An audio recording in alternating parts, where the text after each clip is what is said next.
We welcome you warmly to this 2016 ANZAC Day Dawn service. I'm pleased to see so many of you here today. Today is a day when we remember. We remember not only Australian and New Zealand servicemen and women, but all those who have suffered or continue to suffer through war. We remember those who paid the supreme sacrifice so that we can all live together in peace.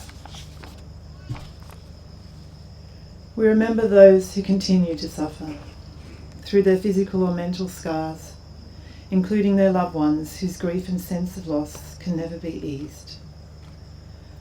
From the Boer War to our combined Australia-New Zealand task group Taji in Iraq and United Missions all around the world, we have served together in many theatres. And in the ANZAC spirit of helping your mates, we have served together again here in Fiji, alongside our RFMF friends, to help Fiji on the path to recovery after the devastation caused by Tropical Cyclone Winston. As we begin today's service, let me once again pass on our sincere thanks to you for joining us. Please join us in remembrance. Today marks the 101st anniversary of the landings at Gallipoli. It also marks the centenary of the first ANZAC Day services held in New Zealand and at Westminster Abbey in London in 1916.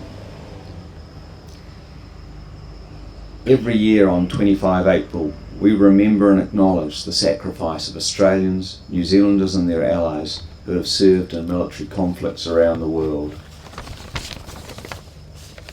We remember those who returned and those who did not.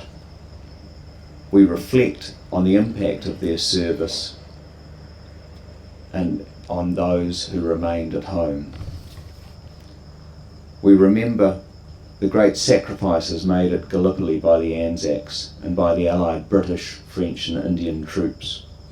We pay tribute too to the Turks who suffered immense losses defending their homeland. We remember the contribution of Pacific countries to the First World War. Soldiers from Niue and Cook Islands served with Māori in the New Zealand Pioneer Battalion in France from 1916.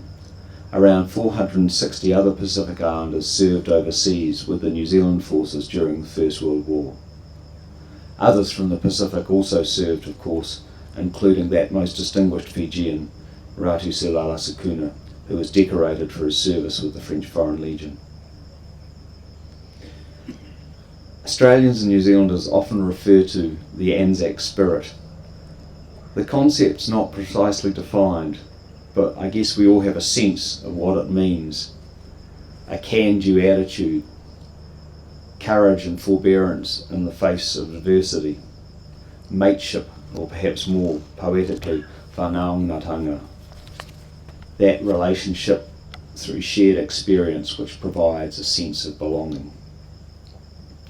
These components of the ANZAC spirit have been amply demonstrated in Fiji in the response to Cyclone Winston, not only amongst the Anzacs themselves, but most especially in their relationships with Fiji, with the RFMF and the National Disaster Management Office in particular, as well as with other partners, including our fellow Franz member France. So while today we reflect on the events of long ago, the response to Cyclone Winston is a heartening reminder that the ANZAC spirit, and whanaungatanga in particular, is alive and well, lest we forget. Nō reira, tēnā koutou, tēnā koutou, tēnā koutou katoa.